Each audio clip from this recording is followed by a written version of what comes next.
Hello mayam, mamangegi blog zengba mayam na dikhangamani akhoi se koiba thui haido lo chiche hoina silter degi lae aduga khoina bisonat tegi hojai bau gari da laaga de hojai degi lamding gi train tongaga phangnari ni ba ko chiche hoiga lamding da angang ani se hujik sinonga la ini kwa anga train da hing do journey tawi ni ba dia se pung mari makhai de hawale moi bani tawi se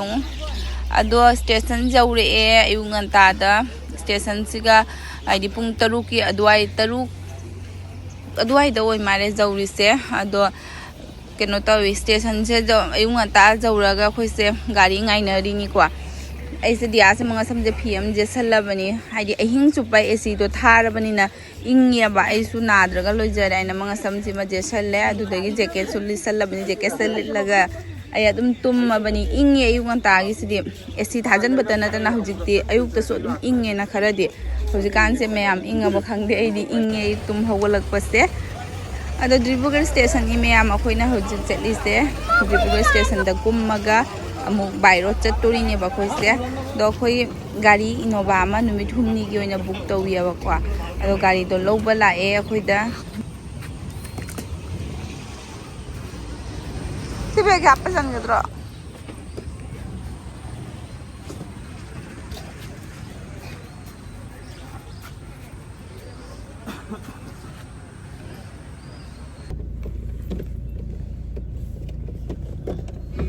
akhoi se mayam guest house ama lawre ba ko Dribugar da fresh to oina ba ina do moi se lei jam phaja salam bai wani moi lei mayam se u phada ngaure di pura phajaman gi dana se kai bana skei chakani se ni khoi lai se mayam akhoi se Dribugar da homestay ama lawi ne ba ko dress kai kra change tawraga fresh oiraga satna bagi dunia ini thongna chana ba chiang pu hi ga nang na yadri do ni chiang ngai na ke ayuk ta kana pung taruk te kana chak cha doi no ne wa dum thok ba te ni pa isin san na ba ka lai cha lon ba ga ya ni sak phung na li ya si bedroom ska lai re lam phajai ne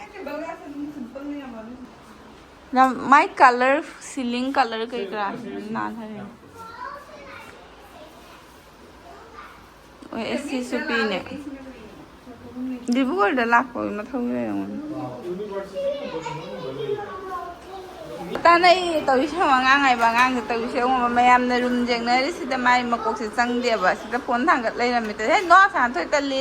hom da ma tung taung cha tarai na tawi sang dunia ba ta ni mayam se ngang sing dia sa ba chi gi jaw re ai thakare akhoi tha ani adagi green tea kena tau gaina na sab do lei ba ha kan jaw ba siu sa hala tha ge ka dawra do ai akhoi gi purak pani ngang ani se tawi se mu ne mobile mamam ga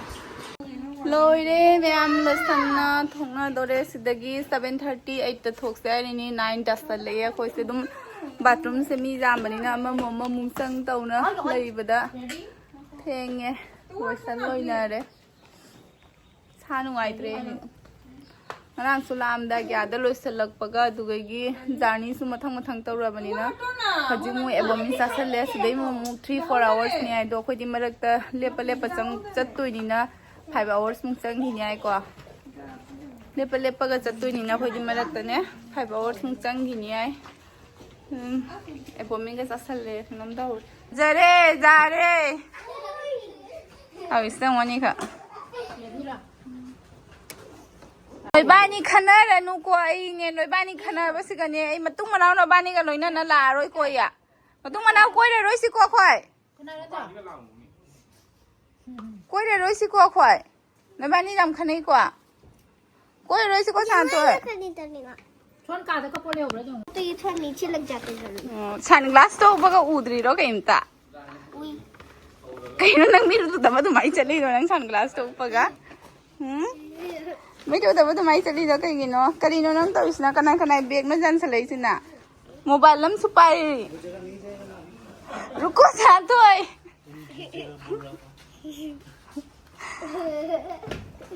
ani dia tahu ya munya ha लोरे ma'am थोक तोरे room से सोंगी room से check तौरबो थोके गाड़ी the पोचै थांगत खले गाड़ी the पोचै से खरदि थांगत ले खरा थांगत कदा वाली नौने अनि मनिंग द फम लेरमे नुमानि दो फम दोइरो ओहो अखोय तुंगरानि ना लेगा सिंजी nungai he ani je tunglo ko na bani du atuma nungai bai se sini ko a ai nang du atum tumo ko mure me ya mai phajana chiche na chiche na ngai lo koi bala kali ki tummi no koi bala ko da tumna dia ki tummi no ai ya dre ma ebo min sa sala bani na namma min se pu bangam dre aina mamang nom da kan namang ni isa nu pi na maning lom da sajang halong ne mangi kan na ko so da मन नहीं कर रहा आप बार बार उठा देते हो देखो ठीक करने के लिए बार बार उठा देते हो मन नहीं करता asal sangi e me am isa tum dei tumu bani na ke sum khang dare al pi set to han bagi kan na taw Corona bani ngai bro is masing ka dei thok pi ni ne bai na si ma ne thoi pi se masing ka dei thok pi ri ba khu plastic ki bag ka to yam yo li ne me am ge ni ko sai se akhoi gi budi pass lau tho ba lp do online da do gari gi pass lau thok bai ma thau ta ni ai du gi chat li ne dia pa pass se bazar me am nei sida len thong manam ka nam me line hotel loi ma Diwali po sa zone ho re keno to re me am kenom sa ge gum da re ni ko taon manung sangi ba as to re angang ani sa maning gi sit siga phana dum mata sa re sa ju di loi re phajana sak the gariเราน้ำที่ใส่มันลง không nè tân cái gì chia mà nâng tới chia rồi thằng cái lỗ phẩm mà đúng ạ mỗi ban đi sẽ phẩm ban lỗ mỗi ban này à 엄마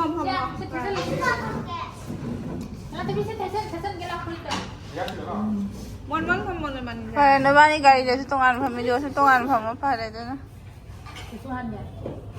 coffee tu kia mẹ mua coffee sama ngâm ni glass tu beli coffee bu vậy thật đấy thì nếu như mà mày như mày bây giờ à ni sih kisah nama kali order jauh ya mungkin right nó người ta không được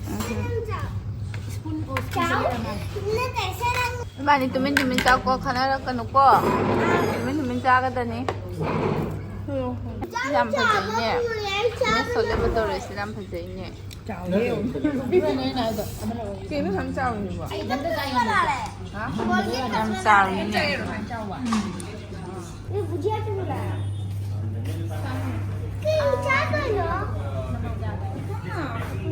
photo न थे video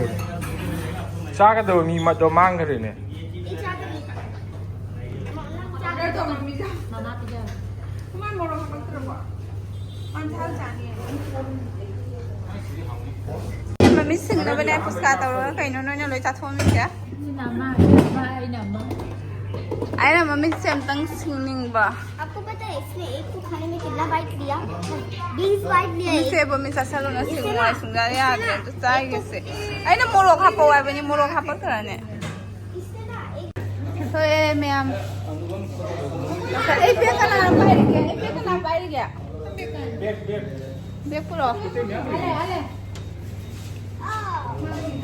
mình cái sinh nghề postcard mà đi sao nữa nung thang cái ní phát ra bao thôi thì pura à tôi lấy đây em cái golden pagoda đó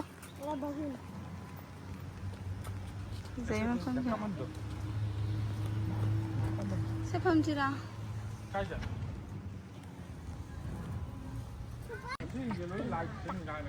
à xí cái light này nè phải cái nó sẽ cặp sẽ là golden đó thâu lắc tôi đi vào máy mà chụp đồ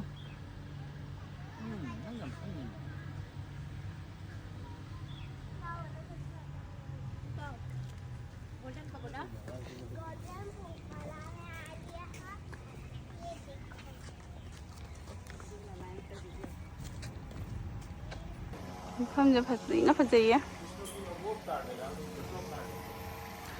सिगी golden colour से संदा दौरगा नुसा पुरगा फुटो खनदोइनेबा हजैती फुटो तरे साथीना फजे ma'am मफम से मोसे gate से माइगे मरी मक्ता पालिनी को gate मरी आदा सुम साम सानी ख लेरे करिनो खंगदे अखोइना लाइसे संधा द लाकदनी अब बारोदा अखोइना चटपगी लंबी द ओइरेबा दुना फजबसे फुदोक तरे नुंधांगदोइदी याम साथीना फजै हाइको तो उपाय लेते पाखल नुआइदा बुद्धिस्ट टेम्पल दा चटपगी केनोसे इंगबसे तोंगालिको वा ngang यादे मो साइड से दुना ngang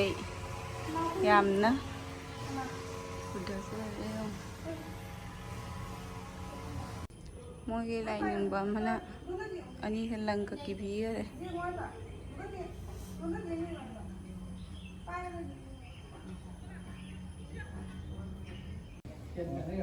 लाग मैम हनिंगदरे मतम से आदो संगरे मोरा ngangi loire those na mafam sige ingbam le buddhist temple ge ingba se tongali ko ingmana mafam se asina ka sangba yaro haningdare ma'am चिचे खबानी से सिदगी मोगी ड्रेस से ला फोटो काप काइना लाइनी सिदा मोय भाड़ा पियबा आंगानी से लो रोय हम ता हाय को चोनो बानी से लम ngam गद्रे दिंगे जो ड्रेस चेंज तौरगा लाके खोय हां चलो चे माले है खोय से सुन सेट पी रे नमना इना माना सेट से यादना फजरा चिचे माले पूरा मोय कौरगा टेम्पल ममांग नमुदोइनी दना थोगले मैम सेट पर लोइना फोटो नंबी न मी लैतरे थमम हाबनो समगा थादो यमगे ngaure कोक का ngaure समन न को ngawe जारे इचा इसु का खंगदे कदाइ इसिंग त गैंग साइदे तानारी अखोइने सि ड्रेस सेटलिंग आइ दुकान दो कई कई न पाइरा थोखरमनी मैम अङांगनि कदाइ मा सी अमा खक्सि ऑपोजिट त लैरिनी को मैम सिसे सिने हेना चोंगदारो जाम सिने हेना फजरा मे मफम से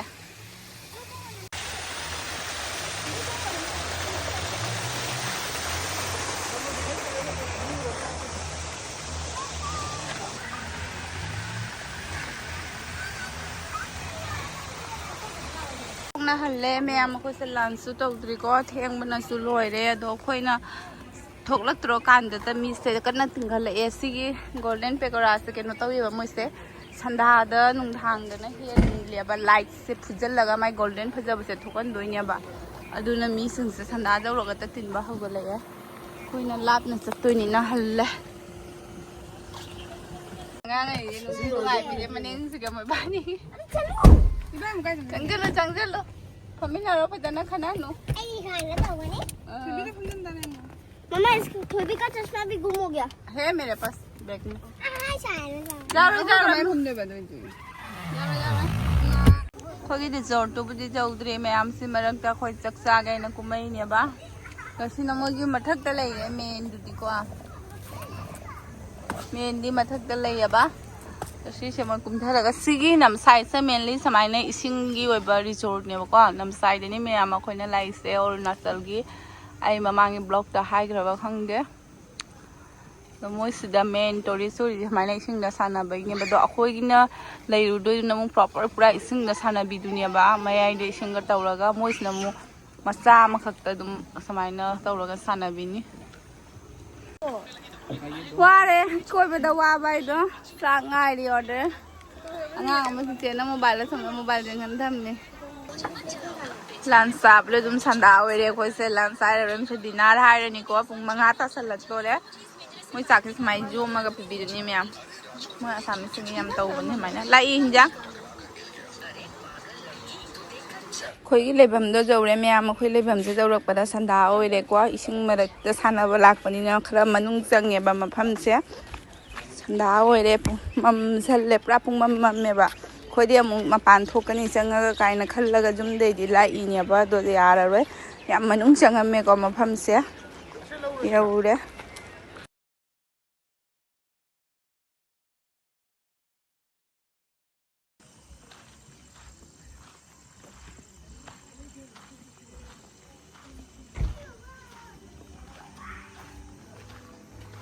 ꯇꯥꯍꯧꯅꯦ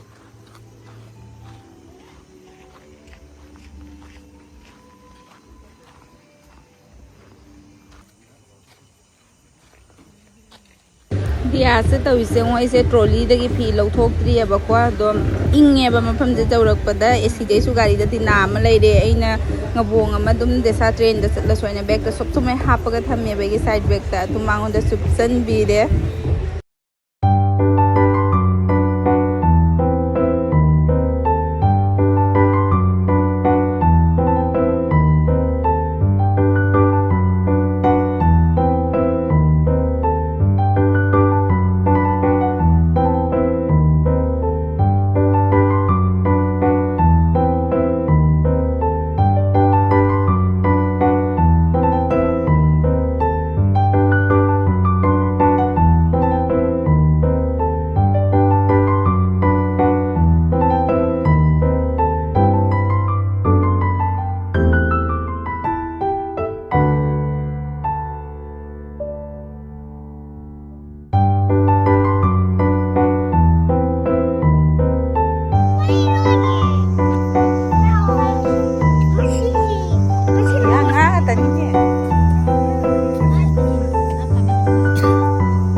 ꯑꯁꯤꯅ ꯑꯩꯈꯣꯏꯒꯤ ꯂꯩꯐꯝꯅꯤ ꯃꯌꯥꯝ ꯆꯤꯆꯦꯒ ꯑꯩꯈꯣꯏꯒ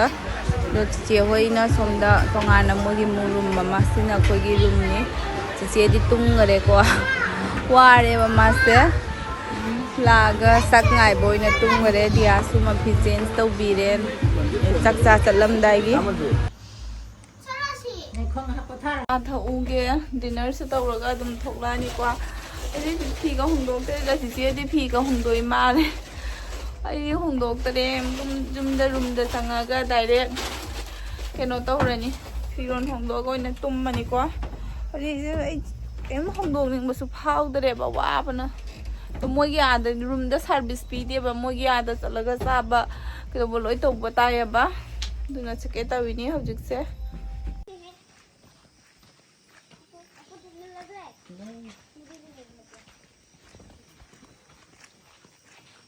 ꯒꯨꯟꯇꯥꯗ ꯉꯥꯏꯔꯦ ꯑꯩꯈꯣꯏꯅ ꯃꯇꯝ ꯑꯩ ꯏꯔꯨꯊꯣꯛꯎꯔꯕ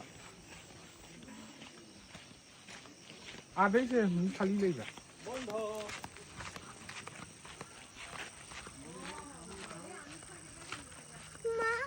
ꯅꯪꯒꯤ ꯃꯂꯥꯡꯁꯤꯒ ꯄꯨꯟꯁꯤꯜꯂꯣ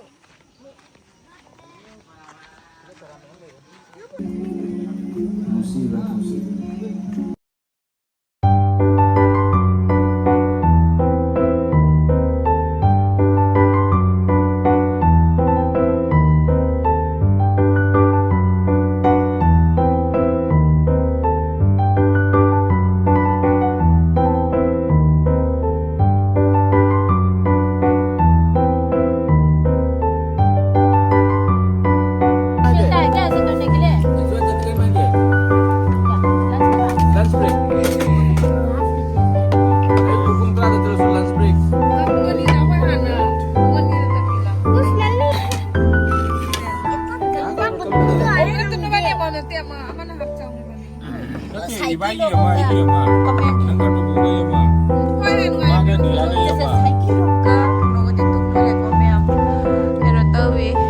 chichi hoy se da lei abado iga di ai